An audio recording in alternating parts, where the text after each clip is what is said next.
Alright, so in the lesson today, what we're going to be covering is animating your text. You're going to have to create titles for your different videos.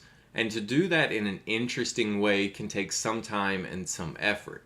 So you kind of have to play around with things and see what you come up with. You'll have lower thirds, those little bars you'll see at the bottom, and you'll see people's text or names or job titles put down here. You'll see full titles that cover the whole area. You need to be able to make them interesting because there's nothing more boring than just here's the name, goes away, right? So we're going to kind of play around with some different ways of animating this. Now first you'll need to bring in your clips that I gave you today and start a sequence. I don't really care what order they go in. This little guy that's praying here, I would kind of zoom in a little bit because he's not the same size as the other clips. And we're going to kind of start and work with these different options. So we're going to be working a lot in the essential graphics panel.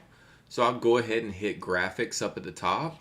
You need to start getting used to what this is. So let's pause for a second and let's look at what this is. If you go into browse here, you'll see a lot of different templates that are already made. And there's a lot of these out there that you can grab and kind of steal from. And you can use these however you like, don't get me wrong. But at the end of the day, it's stock, right? It's not going to be unique to you. Other people are going to be using these same titles, specifically these that are already here. So let's look for a moment at what this is. I'm going to drag one of these out, and I'm going to give it a look. When I hit play, there's my title, okay? That's pretty cool. It gives me some pretty cool little options. But if I hit edit here and look at this clip, I can see that it's got a lot of stuff going on. Okay, I can see how to edit it right here. I'll select episode. I can type in the word episode and change it. The shape that's here is drawn out, and there's two little clips of these little icons, these little brackets. So I can edit this and do what I want with it, but I prefer you to be able to make these things. I don't want you just to rely on these different graphics. So I'll delete that out. If I look at one of the more complicated ones, like these sports intros down here, you can see it'll take a little while to load in general because they're huge graphics. There's a lot to them. You can see it's not the right size, and when I hit edit on this and look at it, there's a whole bunch of different stuff going on here that I don't even understand at a quick glance. So understanding what you're looking at is a problem in itself, okay? So let's just have something created by you. Let's forget the browse section and let's just click on edit. Okay. Now underneath the edit, you've got an option that says new layer. If you click on that, you have a few different options here, whether it be text or a shape, or you actually have a file you can choose from if you want. But we're just going to stick on text and the shapes here. So let's start with rectangle. I'm going to make a rectangle and I'm going to have it fill this entire first spot. Okay, so this entire first clip on this one piece of graphic, I'm going to make larger and stretch. Alright, so this is shape number one. On this, I can change the fill, the stroke, and all of that. So I'm going to change it to black. And I'm going to look through my options here and I'm going to drop the opacity down a little ways, so about 75%. This will darken the whole video. Now I can do certain sections of this if I were to want to. I could just, have a darker area going across the middle, and as I look at that, I think that actually looks better. So that's where I'm going to have it, kind of like this. You can play around with your different options to kind of give yourself different fills, but it's up to you as to kind of what it does, right? Now, over here in my effect controls, I can see shape 1 and I can do things with shape 1, all right? So for instance, if I want to make this visible, this opacity come up, I can do that. So what I'm going to do is I'm going to go about midway through this, not midway, maybe a third of the way through this, and I am going to toggle on my opacity. Now this is backward editing again because I want this to be in this position at this point. I'm going to go back to the beginning of it and I'm going to turn the opacity down to 0 so that between those two sections it fades up like that. Okay? So keep an eye on your effect controls as we're doing this. That graphic is going to create multiple layers here for you to work with. So the next one I want to create is a text layer. And it'll give me, new text layer. I'll type in on this whatever you want it to say. We'll call it, creative title, whatever. Type your name there if you want to, whatever floats your boat. I want you to pick a different font, whatever font you kind of want to play with. I will tell you in general, when you're working with video, thinner fonts can kind of give it a nice look, but it's a little harder to read. It just depends on the size you're going for, okay? So I'm going to go with a Franklin Gothic or a Lee Gothic here. I want this in all bold, so I'm going to click on these all caps options here. And one of the things I like about Premiere versus some of the other video edits is it has this align and transform option for your video. So I can easily make sure this is dead center, okay? Color it whatever color you'd like. Alright, so that's my title. What I want to do now is look over here at my essential graphics again. I can see the dots from the previous edit. You see where it says shape and you've got these little circles, right? So I want to make this title move. I want it to fly in after that comes into fully being solid. Alright? So I'm going to toggle down my text and I can see I've got all the same options from over here on the right here. If I scroll down a little bit more, I've got my typical transform options. So I'm going to click on transform and I'm just going to change the position of this. So backwards editing again, I'll move down a little bit to where I want it to be. And I will toggle my position. And then I'll go back in the video to where that black bar hits at 75%. And I will change my position here, ooh, wrong direction, to drag it to the left. Okay? So now, between these two options, I'll see it fade up, and bam, there's my title. I also have an option to right-click on any of these keyframes, play with the temporal interpolation, and move these options to kind of fade in or out, whatever I want it to do. So I'm going to hit this ease in option here, and that'll kind of give it a little bit of a slow down in the middle, right? So it slows down and then it stops. That gives it a much better look to me. Now, of course, if I want this to spread out, I can drag that keyframe further down and it'll drag in a little slower. Up to you kind of how you want to play with that. All right. Now, in your timeline, I want you to look for that essential graphic and I want you to move that to the beginning of that clip. So it's only on this first little bit. Okay. Now, when it goes away, I want you to place your playhead there and kind of click off of everything. We're going to create another one. Now, I'm going to go back to my edit and I'm going to add a new piece of text here. And I want you again to put whatever text you want here. I'm going to leave it as new text layer. Feel free to type something different if you'd like. I would like 3 words and I'd like them stacked on top of each other. So I hit return on each one of these. What I'm going to do here is I'm going to select a thick font again. So I'm going to go to that impact, something that's bigger and has all this open space in it. I'm also going to change the leading, which is the space between these, so that it's fairly tight like that. Okay? Because the goal here is that I'm going to be able to see through my text. So I can make it bigger as needed. I want to create a good amount of area and I want this to be close onto itself. Alright, so right here. Now, the effect we're going to use here is called the track matte. Alright, so we're going to go to our effects library and I want you to type in, thank you, I want you to type in track matte key. And I want you to put that on the video itself, not on the clip above. Now the track matte means it's going to matte out anything that you choose it to. So whatever layer you choose it to pick. So I'm going to pick video 2 here. In fact, before I do this, I'm going to pause for a second. I'm going to grab my razor tool and I'm going to cut this video right at the beginning. That way I don't mess up my first video. Nothing really changes there. It just gives me an edit between these two so that I'm only affecting this one piece of video.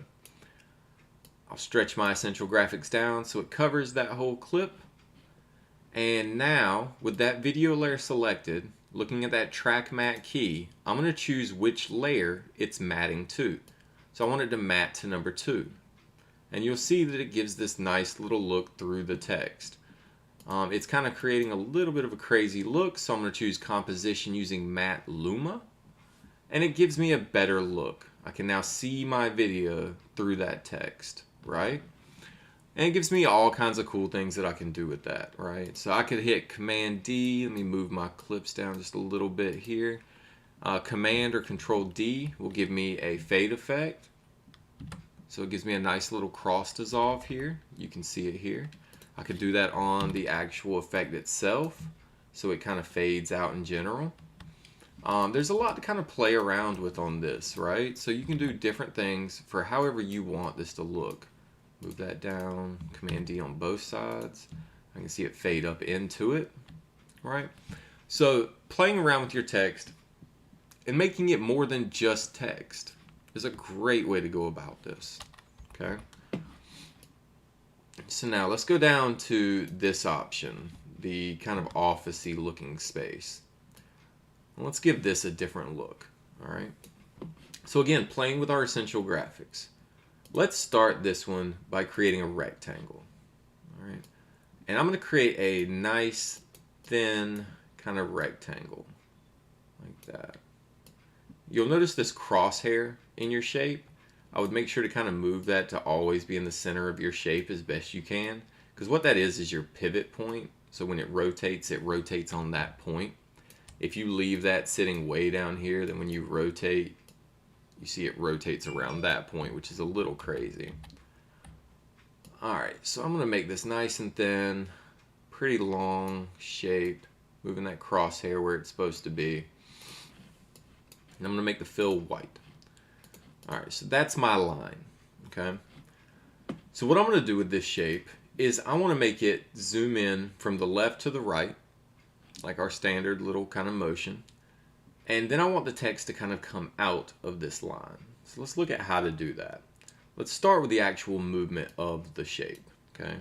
So we want to make sure it's aligned center. So use these align and transform options. And then we're going to play around with our backwards editing. So go into transform, position. This is where I want it to be. So I'll click on it and I'll drag that down a little ways. And then I will create another keyframe. That's the wrong direction. Good job, David. To drag it to the left-hand side and off. I'll again use that temporal interpolation to ease in. So now you'll see the shape comes in from the left, settles in the middle. Okay. Now once it's settled, I want text to come up from here and down from here. So let's start by making our text layer. So there's our first text. Now you really want to play with contrast in text in general. You want your layers, like if you've got multiple pieces of text going on, you really want them to be, different sizes. You don't want a single font throughout everything. You want to kind of create a nice big bold font and contrast it with a nice thin font, right? So I'm going to create another one. And I'm going to put that underneath. So I'm going to change this font and I'm going to make it a little bit smaller in general. Let's find something. We'll just go back to that Gotham. Franklin Gothic. And no, I don't like that either. There we go. We'll go with that. Pick your fonts. Whatever you kind of want to play with is perfectly fine. Now, I want the top layer here to be your name. So I'm going to type in my name. And I want the bottom layer to be whatever design or whatever job you're hoping to get. So whatever you want to be in the future. So I'm going to type graphic designer for mine. And I'll come back with my shape tool, my selection tool, and I'll make sure to center these things. Okay.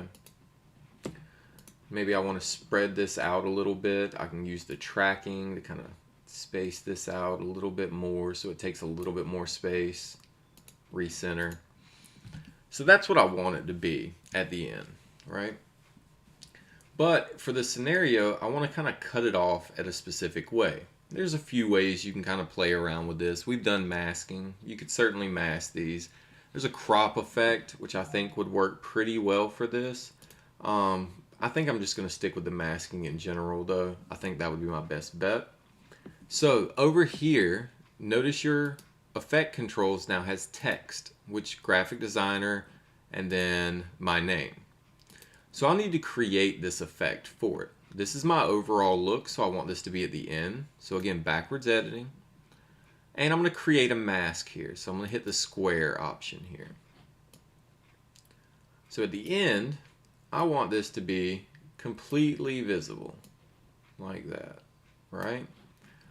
I'm also going to need to play with the position of it a little bit. So I need it to move down. Again, little things that we'll kind of play around with as we go. So let's go to our position. There it is. So I'm going to go ahead and mark my ending position. This is where it ends at. And I'm going to go back a little bit. And I want the position to change vertically. I want it to go up. And bam. There it goes. It disappeared. So now when it comes down, that mask is blocking it from above. So it won't go past that white line, and it'll come out of that white line. Say I want it to move faster, move the keyframes closer. Choose that ease in or ease out option. Now, I didn't like the way the mask is kind of cutting. I think it should be a little bit more of a harsh cut, so I'm going to take that feather down. And I may need to zoom in to kind of get this placed just right. I want it to start just under that line. So I'm going to go there. Alright, so now the line should come out, and then my name or the job title should come from the top. Perfect. That's exactly what I want. So now I'm going to repeat that process with my name on top instead. Now I can use these keyframes here from the previous effect. You see how you can jump between these two things. So I'm going to start at the top, and I'm going to select the one that's got my name, and I'll create the mask first. So again, cutting that feather down, moving that line. And again, you could move this into any kind of shape. If you wanted to be able to see parts of it and other parts not, that's perfectly fine too. The real goal here is to just experiment with things, because that's what it really all comes down to. Alright, so I'm making sure that I'm on the right keyframe here to start my position. I'm going to mark one spot here. I'll go back over here and go to my next position keyframe. That way these come out and start at the exact same time. That's kind of what I'm looking for here. And I'll create another position. I'll go back to the first one, and that's the one that I'll move down. See if I get the right one here. Hey, nope. Command C. So I'll go down. So now, and I'll set that temporal interpolation to ease in. So now, when it comes out, bam, and bam. Looks good. I like it. Alright, so I've shown you 3 different ways to kind of play around with your text. Your text in your layer, your simple motions, and then a little bit more detailed playing around with the shapes. On this clip, what I want you to do is something different. I want you to show me two different things. I want you to create text, and I want you to create shapes, and I want you to animate them. I want you to make them move. I want you to do something different on this clip. I don't care what it looks like, but there needs to be 2 animated text setups. Avoid these options. I know them all. I can spot them quickly. This is not what I'm looking for. Play around with creating shapes and creating text, and then animate them to do something different. See what you can come up with. Alright? So that's your assignment for today. I need an MP4 that shows this effect, this effect, this effect, and 2 more over top of this clip, or you can put it over here too. I really don't care where you put it. Alright? So have that turned in to me as an MP4.